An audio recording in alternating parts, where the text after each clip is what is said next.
Assalamualaikum warahmatullahi wabarakatuh. Hai teman-teman semuanya, kembali lagi saya Siska Putri menemani teman-teman belajar ya. Jadi sobat-sobat FAB bisa banget ya belajar. Kita hari ini mau belajar apa sih? Kita hari ini mau belajar tentang penghitungan otomatis. Apakah penghitungannya di Excel? Tentu bukan ya teman-temanku ya. Jadi penghitungannya di sini di Microsoft Word. Lalu caranya seperti apa? Nggak usah khawatir.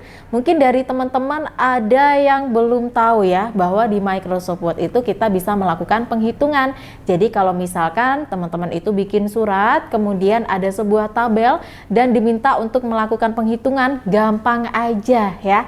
Kita menggunakan rumus yang ada di Microsoft Word.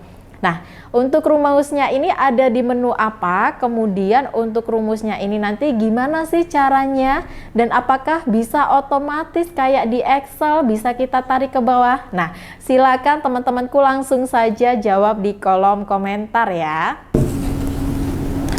Oke, untuk penghitungan otomatis ini yang namanya otomatis dan kita menggunakan Microsoft Word. Jadi teman-teman nggak perlu lagi ya ngitung-ngitung di kalkulator atau bahkan di HP-nya atau di laptop ya. Ini cara yang lama banget ya. Jadi penghitungannya secara otomatis itu kita menggunakan yang namanya fitur formula ya. Jadi fiturnya adalah formula.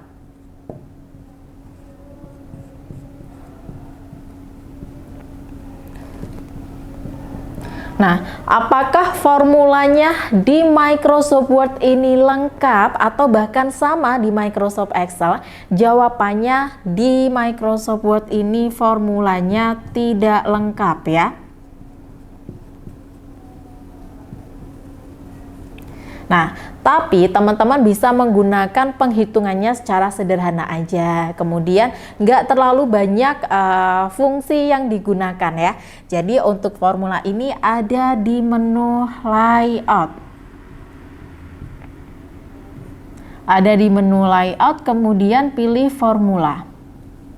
Nah, ada di menu layout, apakah layout yang bagian menu yang ada di Microsoft Word itu yang bagian tengah ya? Padahal kalau di bagian tengah layoutnya ini tuh tentang margin ya. Jadi tentang margin, orientasi, kemudian tentang size-nya ya, ataupun yang lainnya. Nah, gimana sih kita bisa menemukan formula di Microsoft Word?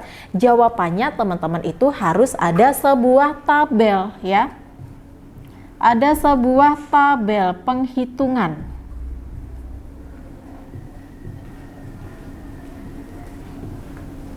Baru nanti formulanya di sini bakalan muncul.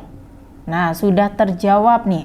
Kalau cuma menu layout aja, nanti dikiranya di sini tentang margin itu salah total ya. Ini salah nih. Salah total ya. Jadi langsung aja ya kita praktekkan teman-teman. Oke, jadi di sini saya sudah menyiapkan ya tentang surat yang mana ada sebuah penghitungan di bagian tabelnya ya. Jadi penghitungannya seperti apa sih? Waduh, kayaknya nggak tahu nih ya. Tenang aja kalau teman-teman nggak ngeklik di bagian sel totalnya di sini, menu layout alias table layout yang ada di sebelah kanan ini nggak bakalan muncul ya. Jadi harus diklik dulu biar muncul. Kalau diklik di tempat yang nggak di bagian tabelnya, table layoutnya juga nggak muncul ya. Jadi layoutnya di sini adalah table layoutnya tadi ya. Oke, kalau sudah berarti tinggal diklik aja. Lalu bisanya menghitung gimana? Teman-teman harus lihat dulu kolomnya. Kolom yang pertama itu adalah nomor. Kemudian kolom yang kedua adalah nama ya. Kolom yang ketiga adalah jabatan, jumlah jam kerja itu kolom keempat, upah per jam itu kolom kelima. Kita mau menghitung jumlah jam kerja dikalikan dengan upah per jam. Jadi penghitungannya yaitu secara sederhana karena tadi di Microsoft Word itu formulanya nggak lengkap ya. Jadi nggak lengkap, nggak kayak di Excel nih. Oke, kemudian si Zahra ini kan urutannya nomor pertama ya, bukan seperti itu. Kalau kita mau melakukan penghitungan rumus di Microsoft Word, nama Zahra ini baris kedua. Kok bisa nih baris kedua? Karena untuk nama Zahra ini, baris pertamanya itu bagian nomor nama jabatan yang judulnya tadi ya teman-temanku ya. Si Zahra berarti urutannya baris kedua.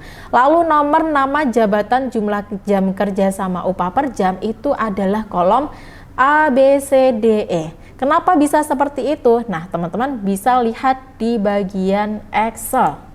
Oke, biar teman-teman tahu kok kolom A, kok baris kedua. Aduh, bingung aku. Tenang, jangan bingung ya teman-temanku ya. Di sini sudah saya copy ya untuk tabel yang akan kita lakukan penghitungan ya di bagian tabel ini. Jadi kenapa sih kok nomor itu kolom A sesuai dengan yang ada di Excel ini? Nomor itu berarti di kolom A. Lalu judulnya kayak nomor nama jabatan itu ada di baris pertama. Lalu si Zahra ini baris kedua. Lalu rumusnya gimana? Kalau misalkan di sini diketikkan, nanti harus ada tanda sama dengannya di Excel. Di Microsoft Word juga sama ya. Sama dengan jumlah jam kerjanya, di sini saya klik. Kalau di Excel itu kan gampang ya, kita tinggal ngeklik aja. Tapi nanti kalau di Microsoft Word nggak bisa ngeklik kayak gini ya. Jadi di sini sama dengan D2 dikalikan dengan upah per jam, yaitu E2. Nanti hasilnya 440.000. Nah, kalau di Excel kan gampang nih, tinggal narik ke bawah nih ya. Tapi kalau di Microsoft Word bukan seperti itu. Gimana sih kalau di Microsoft Word? Kalau di Microsoft Word caranya seperti ini teman-temanku. Oke, kita lanjutkan ya teman-temanku ya. Jadi kalau penghitungan di Microsoft Word itu tinggal diklik aja di bagian sel mana yang teman-teman pengen lakukan penghitungan. Nanti kalau sudah teman-temanku tinggal pilih aja menu table layout. Kalau sudah teman-teman bisa pilih yang namanya formula ya. Di sini untuk formulanya itu simple-simple aja ya.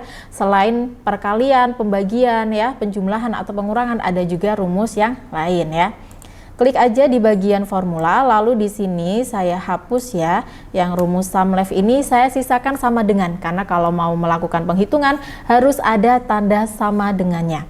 Nah, tadi apa nih jumlah itu? Jumlah itu ada di kolom D baris kedua. Oke, diketikkan aja. Lalu dikalikan dengan E2. Jadi nanti seperti ini. Kalau di Microsoft Word kita nggak bisa narik ke bawah ya dari rumus yang jadi acuan yang ada di atas. Jadi di sini rumusnya biar gampang saya copy aja. Kalau sudah tinggal saya klik OK. Maka hasilnya langsung muncul 440.000. Lalu untuk yang berikutnya gimana? Lakukan cara yang sama dengan cara klik di bagian selnya, kemudian pilih yang namanya menu formula. Tinggal diganti aja ya, kalau tadi kan si Zahra baris kedua nih, berarti si Ida ini adalah baris ketiga, teman-teman ganti aja. Nanti silakan diganti sampai rumus yang terakhir ya, tinggal di copy paste, diganti angkanya aja. Oke, jadi nanti tinggal di copy paste aja, diganti dengan angkanya ya. Sampai yang terakhir namanya si Zen ya. Di sini saya lakukan penghitungan seperti sebelumnya.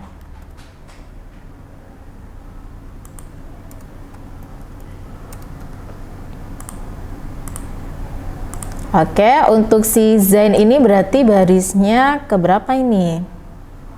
Ke-6 ya. Di sini saya ganti aja. Untuk barisnya ke-6, lalu saya klik OK. Kemudian sudah selesai kan, gampang banget ya. Tandanya apa nih kalau misalkan di bagian kolom total ini ada rumusnya. Jadi nanti kalau teman-temanku ini klik di bagian jawabannya yang 440.000 itu berarti dia ngeblok ya. Kenapa? Berarti ini tandanya dikasih rumus yang formula tadi. Kalau di angka yang nggak dikasih rumus atau diketik, dia ketika kita klik juga nggak ngeblok ya, karena nggak ada rumusnya nih. Lalu di bagian total gimana caranya? Gampang banget. Total itu adalah rumusnya sum. Tinggal teman-temanku klik aja di bagian sel total ini yang mana yang mau dilakukan penghitungan, lalu tinggal pilih formula.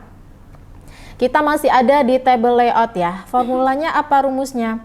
Jadi formulanya rumusnya adalah sama dengan sum above. sum itu buat mencari jumlah, sedangkan above itu kan artinya di atas nih. Berarti maksudnya menjumlahkan transaksi yang ada di atas. Oke?